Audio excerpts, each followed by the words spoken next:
Hi, I'm Kodjo the Christian Tech Guy, and this is my Samsung Galaxy S6 rumour roundup. Now, the Samsung Galaxy S5 came in for quite a lot of criticism last year. It wasn't the flagship that most people thought or expected it to be, and it therefore, um, many would argue, did not have the number of sales that Samsung would have hoped to have.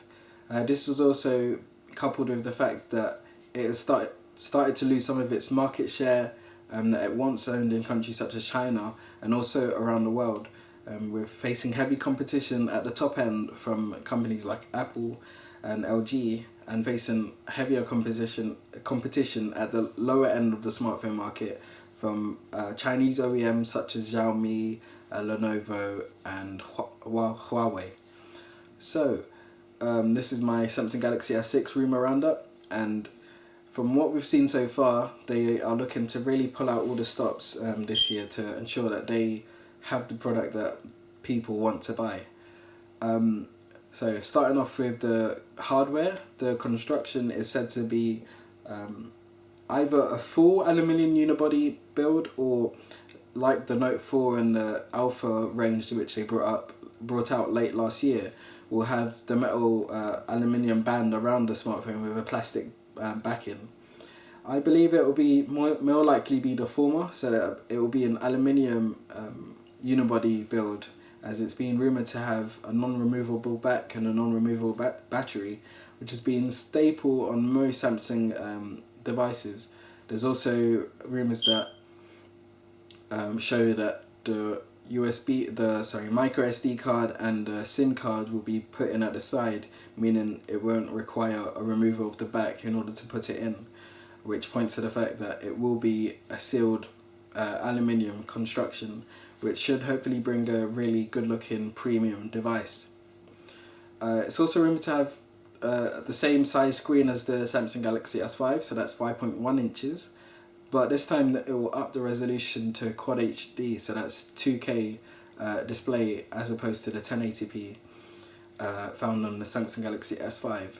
This is moving in line with what they've done with the Note 4 and should generally be what is expected of this screen.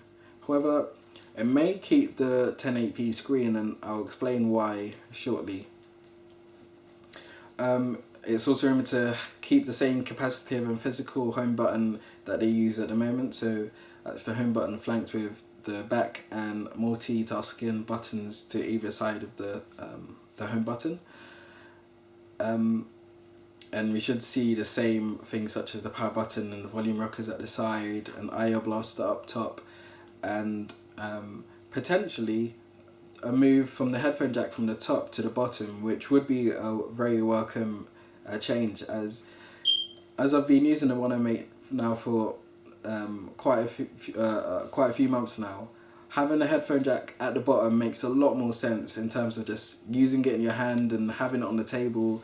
You don't have the wire coming across the front or having it in the way. It's just, or taken out of a pocket. It's so much simpler when the headphone jack is at the bottom. So that would be a welcome change, Samsung.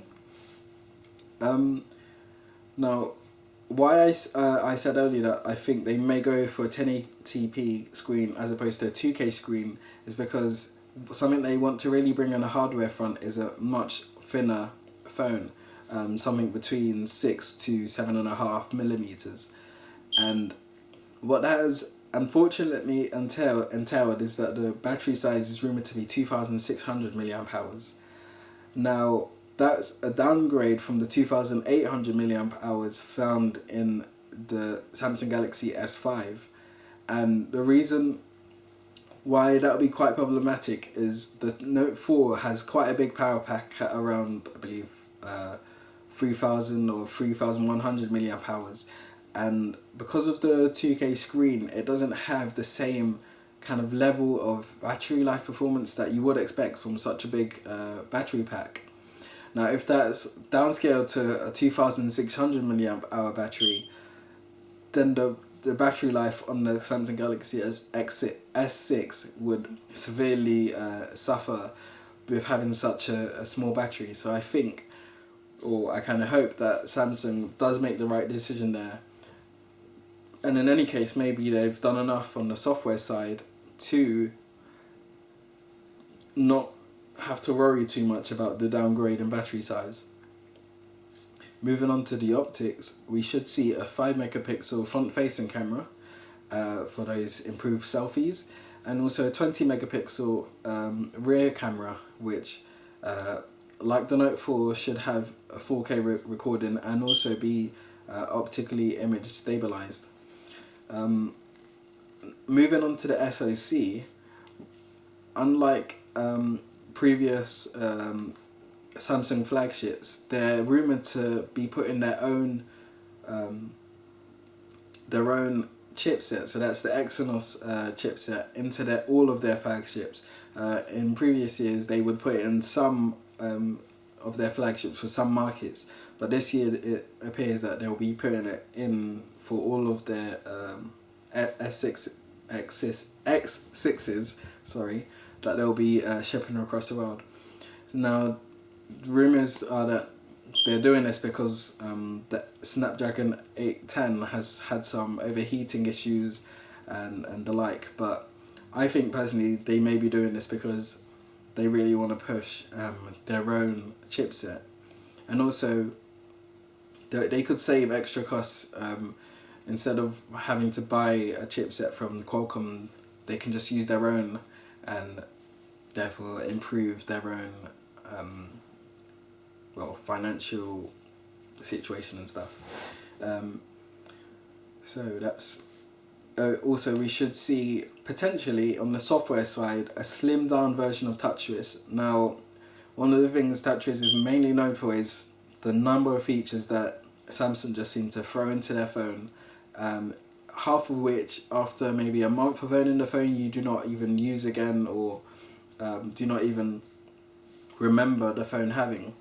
And it's rumoured that they may be decoupling some of their bloat from the S6 and from TouchWiz, and maybe moving them to the Play Store or to their own app store and allowing users to put it on by themselves. And whether or not this will be done remains to be seen, but Samsung, being the company that they are, they would want to add extra, hopefully useful features onto TouchWiz, and whether that means removing some of the less useful ones from the previous iterations and adding new ones remains to be seen. But I guess we will find out on Sunday the 1st of March, as they're rumoured to be launching this at Mobile World Congress in Barcelona. I believe I've covered everything I had to say, but if there's anything you believe I've missed, why don't you put them in the comments below. Why don't you share this, like this, and also subscribe to my channel to see future videos that I will be making. I've been Kojo, the Christian Tech Guy. Thank you and God bless.